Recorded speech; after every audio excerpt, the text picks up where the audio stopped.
អ្វីទៅជាទីផ្សារ Forex Forex គឺជាទីផ្សារជួញដូរតម្លៃហាងឆេងមាសលុយប្រាក់ប្រេងនិងភាគហ៊ុនដែលយើងអាចធ្វើការជួញដូរបានគ្រប់ពេលវេលាគ្រប់ទីកន្លែងពីថ្ងៃច័ន្ទដល់ថ្ងៃសុក្រដោយប្រើតែទូរស័ព្ទនិងអ៊ីនធឺណិតប៉ុណ្ណោះការរកផលចំណេញមានពីរទិញពេលឡើងថ្លៃលក់ពេលចុះថ្លៃឧទាហរណ៍បើយើងទិញមាសនៅផ្សារតម្លៃ 3000 ក្នុងមួយតម្លឹងហើយវាឡើងថ្លៃដល់ 3100 នោះយើងនឹងចំណេញបាន$100នោះហៅថាទិញចំណេញពេលឡើងថ្លៃបើមាសនៅតម្លៃ 3100 ក្នុងមួយតម្លឹង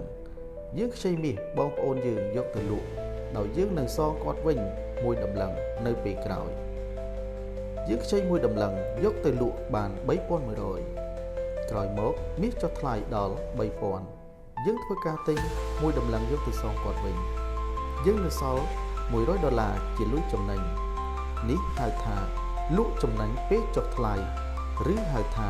short selling នៅក្នុងទីផ្សារ Forex យើងអាចទិញក៏បានធ្វើការខ្ចីមកលក់ឬហៅថា short selling ក៏បានតាមរយៈ broker ទិញក៏ចំណេញលក់ក៏ចំណេញ